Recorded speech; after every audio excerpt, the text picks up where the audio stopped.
સુરતમાં નકલી ખાદ્ય પદાર્થોના વધતા ત્રાસને લઈને આમ આદમી પાર્ટીના નેતા કલ્પેશ બારોટે મનપા કમિશનરને પત્ર લખ્યો છે, જેમાં ફૂડ વિભાગના અધિકારીઓની નિષ્ક્રિયતા સામે તાત્કાલિક કાર્યવાહી કરવાની માંગ કરવામાં આવી છે। આપના નેતા કલ્પેશ બારોટે સુરત મનપા કમિશનરને લખેલા પત્રમાં ફૂડ વિભાગના અધિકારીઓની નિષ્ફળતા અને નિષ્ક્રિયતા અંગે ગંભીર આક્ષેપ કર્યા છે।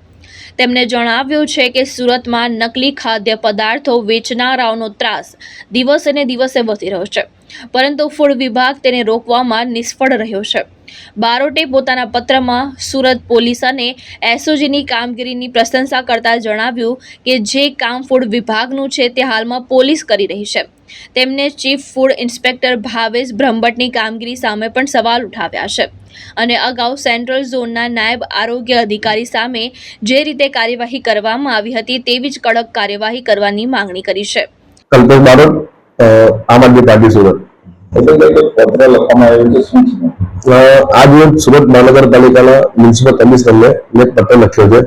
છેલ્લા ઘણા સમયથી સુરત મહાનગરપાલિકાના ભ્રષ્ટ અધિકારીના પાપે ખાદ્ય પ્રસાદોની ડુપ્લિકેટ બનાવટ ખુલ્લેઆમ વેચાઈ રહી છે, ત્યારે જે કામ સુરત મહાનગરપાલિકાના આરોગ્ય વિભાગનું હોય, જે કામ ફૂડ વિભાગનું હોય, એ કામ સુરત શહેર પોલીસ એસઓજી વિભાગ દ્વારા કરવામાં આવ્યું છે, ત્યારે એસઓજી વિભાગના પોલીસ અધિકારીને અભિનંદન આપું છું।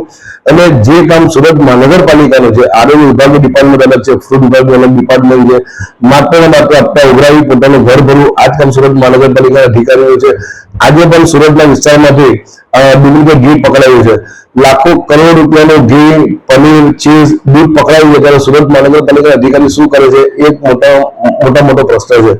ત્યારે જે કામ સુરત મહાનગરપાલિકાનું હોય એ કામ પોલીસ વિભાગ કરે કેટલા અંશે યોગ્ય છે, છતાં પણ પોલીસ અભિનંદન કે શહેરની જનતાના હિત માટે તે લોકો કાર્યવાહી કરીને અભિનંદન આપે છે અને કમિશનર પાસે માંગ કરી છે કે સુરત મહાનગરપાલિકાના આરોગ્ય ખાતાના અધિકારી અને ફૂડ વિભાગના તમામ ભ્રષ્ટ અધિકારીઓ તાત્કાલિક રાહે પગલા ભરીને કાર્યવાહી કરવી જોઈએ, જેથી કરીને આવનારા સમયમાં કોઈ પણ પ્રકારનું ડુપ્લિકેટ ખાદ્ય પદાર્થની વસ્તુ બનાવનારા વેપારીઓ વિચારે।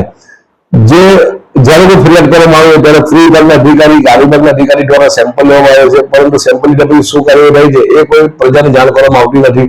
દિવાળીનો તહેવાર આવે ત્યારે ફ્રૂટમાં સેમ્પલ લેવા નીકળે છે, ચંડી પવન તહેવાર આવે અને 4 દિવસ પહેલા સેમ્પલ લેવા નીકળે છે। તમારે દર મહિને રાબેતા મુજબ સુરત શહેરની ખાદ્ય પદાર્થની વસ્તુનું ચેકિંગ કરવું જોઈએ અને સેમ્પલ લેવા જોઈએ અને એવો દાખલો બેસાડવો જોઈએ કે પ્રજાના આરોગ્ય સાથે ચેડા કરનાર ખાદ્ય પદાર્થ ડુપ્લિકેટ વસ્તુ બનાવનાર વેપારીઓમાં એક કાયદાનો દર બેસે એ પ્રમાણે કામગીરી સુરત મહાનગરપાલિકાના અધિકારી દ્વારા કરવામાં આવી જોઈએ, તે કરવામાં આવતી નથી। એટલે આજે સુરત મ્યુનિસિપલ કમિશનરને પત્ર લખીને આવા ભ્રષ્ટ અધિકારી સામે કાર્યવાહી કરવા માટે મેં માંગ કરી છે। ભાવેશ ઉપાધ્યાય, દ્રષ્ટિકોણ ન્યૂઝ, સુરત।